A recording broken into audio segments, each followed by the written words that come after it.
Olá, meus alunos e minhas alunas do sétimo ano. Esse é um conteúdo de ensino religioso que vamos conversar sobre dança e comunicação com as divindades. Eu sou a professora Renata Brito e vamos à aula. Nós já vimos nas atividades o silêncio, né, e a comunicação com as divindades. Nós tivemos os exemplos do Dia do Silêncio, né, o NIEP, e também dos monges, né, do silêncio no catolicismo. Então vamos falar um pouquinho sobre isso. O silêncio no hinduísmo, né, que na tradição hindu o silêncio é conhecido como Mauna, e de acordo com o Mahabharata, um dos livros sagrados do hinduísmo, o objetivo do Mauna é reconhecer aquilo que está além do alcance de palavras e da mente. Desse modo, consiste não somente no silêncio da fala, mas no silêncio absoluto de todos os sentidos e da mente. É por meio dessa prática que os hindus acreditam manter o foco apenas em Brahma, divindade suprema, e assim entrar em contato com ele. Então a gente vê uma mulher hindu meditando, né? Então entrando em contato com essa divindade, em contato, né, com si mesmo, com seu interior, porque ali, né, você faz parte dessa divindade, né, para eles. Então, assim, a gente viu que o silêncio a gente até pode se perguntar assim, mas por quê? Por que eles têm que ficar em silêncio? Por que eles fazem voto de silêncio, né? Porque o silêncio é como se fosse um aspecto, né, da divindade que a gente não consegue expressar por meio de palavras. Então, o silêncio, a ideia do silêncio vem daí, né? E esse silêncio serve para que a gente escute, né? Escute a divindade ou escute a si mesmo, certo? Então a gente viu o silêncio, o dia do NIEP, né? O dia do silêncio, que é um período ali do ano novo, né? Da ilha, né? De uma ilha da Indonésia, a ilha de Bali, na Indonésia, e que esse dia eles ficam realmente assim, todo mundo em silêncio. É como se fosse todo mundo fica nas suas casas, não tem nada aberto na cidade. É como se fosse aqui uma pandemia e lockdown, né?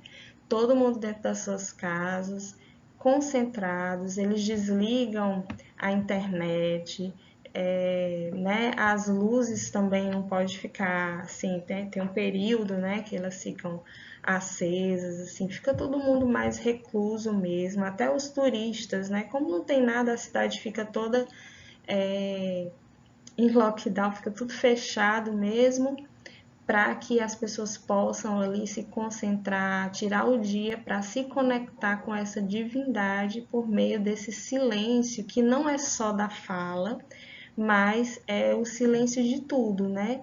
Tirar todos os sentidos, acalmar sua mente, acalmar todo o seu corpo e meditar ali, né, para se conectar com essa divindade, certo?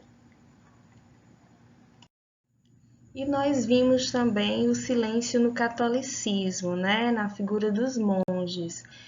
Os monges, quando sabem, né, que a sua vocação é ser monge, né, estar ali dentro dos mosteiros, eles vão para lá e logo fazem, né, o voto do silêncio, né? Alguns outros votos eles fazem também, porque eles acreditam que devem renunciar a tudo que os afasta de Deus.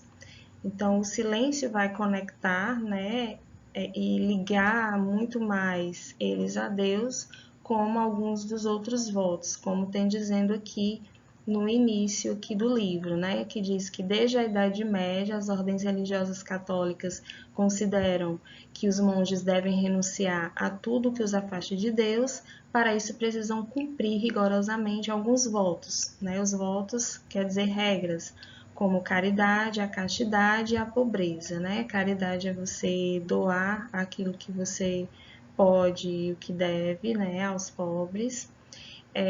Castidade é você dedicar o seu corpo, né, a Deus, e a pobreza também, né, que é um símbolo do exemplo, né, que Jesus passou aqui na Terra, e os monges também não querem riqueza, né? Fazem esse voto de pobreza, certo? Na religião hinduísmo, né, no hinduísmo, na religião hindu, existem três deuses principais, né, uma trindade, no caso, Brahma, Vishnu e Shiva. Né? O Brahma é aquela divindade suprema e que cria, né, o criador de tudo. A partir de Brahma, você tem Vishnu, que é um mantenedor, né, do universo, e você tem Shiva, que é o destruidor. Então, esses três personagens divinos, eles formam, né, os três como se fosse, a gente tem que pensar neles como se fosse uma dança do universo, né? Um que cria, o outro que mantém e o outro que destrói, para ser criado novamente, manter um pouquinho novamente, ser destruído de novo. É assim que é a lei da vida, né, e do universo, né? A gente nasce, continua um pouquinho, existindo um pouquinho e depois morre, né? Então essa é a dança, né, do universo. Então, eu digo isso porque a gente vai começar a falar sobre dança e comunicação com as divindades. A dança é uma importante forma de expressão artística presente em muitas culturas. Sua relevância e seu propósito podem variar conforme o contexto histórico em que os grupos praticantes estão inseridos. Muitas culturas consideram a dança essencial para a vida do ser humano, sendo capaz de representar e influenciar ideias, aspirações, valores, medos e crenças. Nesse sentido, a dança diz muito a respeito da identidade cultural e também religiosa de um povo. Então, a gente vê aqui uma mulher hindu dançando com trajes típicos, né? E essa dança que eu falei, né, do universo, a dança do universo, ela expressa também por meio das pessoas que estão aí expressando seus sentimentos, sua cultura, né, suas crenças, seus medos, seus valores.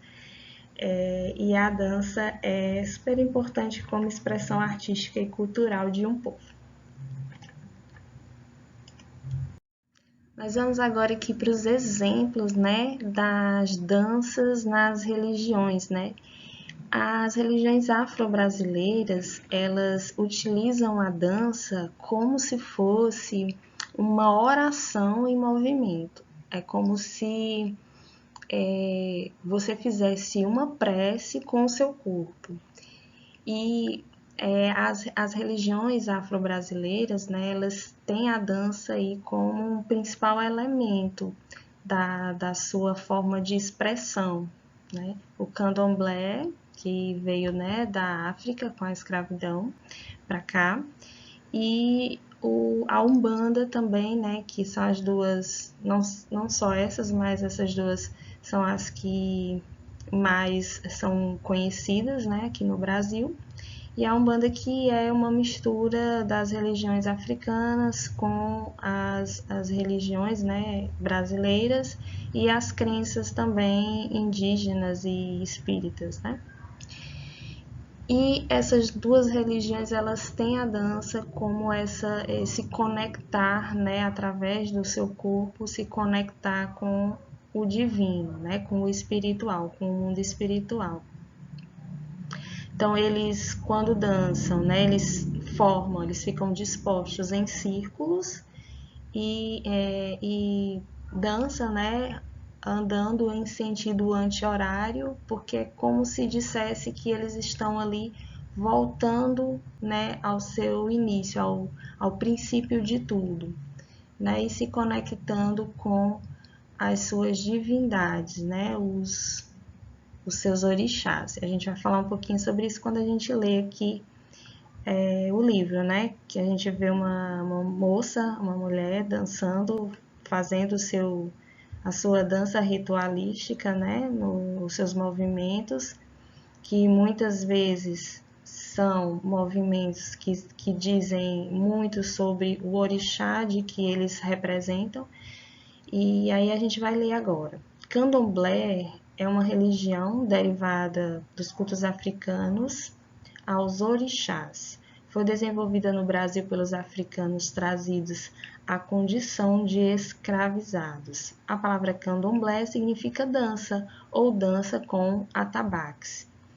E os orixás, o que são os orixás? São divindades africanas que representam as forças da natureza. Então, tem orixás que representam as águas doces, as águas salgadas, a terra, né, o solo, o ar, né? Então, esses elementos primordiais da natureza, né, terra, ar, água e fogo, você vai encontrar representantes deles na representação, né, desses orixás. E aí o Ogum também, que é um dos principais orixás na Umbanda, considerado um guerreiro forte, né, responsável pela manutenção da lei e da ordem. Então, também são elementos que perpassam a natureza, né, a lei e a ordem das coisas, né, do universo. Então, esse orixá, ele representa essa força, né, essa lei, essa ordem da natureza e do universo. A religião que a gente vai abordar agora com o exemplo, né, da dança e essa comunicação com as divindades é o islamismo, né? Os dervixes fazem parte do movimento sufista, que é uma vertente da religião, uma vertente mística, né, da religião islâmica, ou muçulmana, no caso, né, do islamismo. Então, os dervixes, eles têm aquela coisa que a gente já falou sobre a oração em movimento, né? Eles fazem essa mística, essa conexão com a divindade por meio de uma dança que os levam ao transe, né, a essa conexão com a divindade. Então, eles usam uma túnica branca, né, e na cabeça uma espécie de chapéu em forma de cone, né, com um cone que não é pontudo, né, que é achatado lá em cima, no topo, e eles acreditam que os gestos realizados durante a dança, ritualizada no sema, né, que o sema quer dizer isso, essa oração em movimento, os ajudam a estabelecer relações com o divino. Por exemplo, ao girarem de braços abertos, uma das mãos aponta para cima e a outra para baixo para expressar o princípio místico religioso de que o que de Deus recebemos, a humanidade doamos. O gesto de retirarem a capa, né, simboliza o desapego do mundo material. Eles entendem que, ao atingirem o transe espiritual, são capazes de se libertarem das dores da vida e de alcançar a purificação da alma. Então, essa vertente mística, né, até se aproxima com algumas religiões orientais, como o hinduísmo e o budismo, porque tem essa ligação de se libertar, né, das dores do mundo físico e se conectarem através do alcance da purificação da alma, né? É uma vertente mística do islamismo por isso. Então, a gente fica por aqui, nossos vídeos, nossa aula acaba aqui, mas numa próxima oportunidade nós damos continuidade a esse conteúdo. Tchau e até mais! E aí, gente, quem ficou até o finalzinho do vídeo vai fazer uma atividade, tá? Se você gostou do vídeo, você clica em gostei e você vai comentar aqui embaixo, colocando seu nome e sua turma e respondendo qual das duas religiões que a gente conversou aqui sobre dança e a conexão com as divindades, qual dessas duas religiões você gostou mais de aprender. Se foi a das religiões afro-brasileiras ou foi a do movimento sufista, que é uma vertente da religião do islamismo, né? Qual foi desses dois exemplos que você gostou mais? E se puder, ainda coloca o porquê, né? Por que você gostou mais? Qual foi a parte que você achou mais interessante da questão sobre a dança e a conexão da dança com as divindades? Beijo e agora até mais!